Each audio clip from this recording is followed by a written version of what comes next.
Hello my dear students, AP EAPCET 2026 results ఎప్పుడు sir, అసలు ఎప్పుడు విడుదల చేస్తారు అనేది ఒక పాయింట్. తర్వాత 35-36 మార్కులు వచ్చిన వాళ్ళు క్వాలిఫై అవుతామా కామా సార్, క్వాలిఫైయింగ్కి రూల్ ఏంటి అనేది ఎక్స్ప్లెయిన్ చేసే ప్రయత్నం చేస్తాను మై డియర్ స్టూడెంట్స్. లాస్ట్ వరకు చూడండి.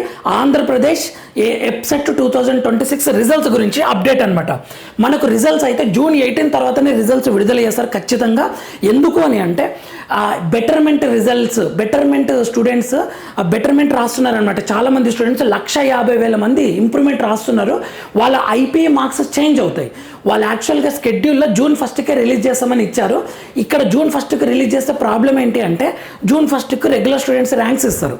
తర్వాత బెటర్మెంట్ రాస్తున్నారు కదా, ఈసారి ఆంధ్రప్రదేశ్ సెకండ్ ఇయర్ స్టూడెంట్స్ కూడా బెటర్మెంట్ రాయడానికి అవకాశం ఇచ్చింది. అప్పుడు ఐపీఏ మార్క్స్ మారుతాయి. ఐపీఏ మార్క్స్ ఎప్పుడైతే మారుతాయో ఎప్సెట్ ర్యాంక్ కూడా మారుతుంది. అందుకే సెకండ్ టైం మళ్ళీ ర్యాంక్ మారుతుంది అనమాట. 2 సార్లు ర్యాంక్ ఇస్తే స్టూడెంట్స్ మొత్తం గందరగోళానికి గురవుతారు, ప్యానిక్ అవుతారు. కాబట్టి ఒకేసారి సింగిల్గా ర్యాంక్స్ ఇవ్వాలి అంటే ఆఫ్టర్ బెటర్మెంట్ ఇవ్వాలి అని చెప్పేసి విద్యాశాఖ నిర్ణయించింది.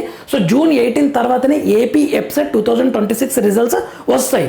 ఇది మంచిదే, ఓకే. నాకు కొంచెం లేట్ అయినా సరే ఇది బెటర్ అనమాట, కన్ఫ్యూజన్ ఉండదు. నెక్స్ట్ పాయింట్ ఏంటి అని అంటే దీనివల్ల బెటర్ ఏంటి అని అంటే జోసా కౌన్సిలింగ్ తర్వాత ఎప్సెట్ కౌన్సిలింగ్ స్టార్ట్ అయితే కొద్దిమంది స్టూడెంట్స్కి జేఈఈ మెయిన్స్లో మంచి ర్యాంక్ వచ్చింది, ఎప్సెట్లో కూడా మంచి ర్యాంక్ వచ్చింది.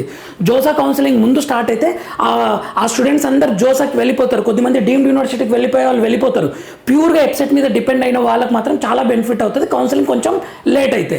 సో కానీ టెన్షన్ కూడా ఉంటుంది.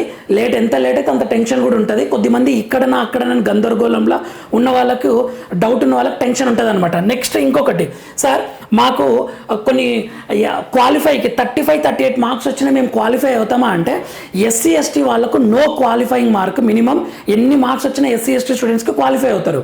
అయితే మిగిలిన స్టూడెంట్స్కి ఆఫ్టర్ నార్మలైజేషన్ ఓన్లీ ఎప్సెట్ 25% రావాలి మార్క్స్. అంటే 160కి 40 మార్క్స్ రావాలన్నమాట.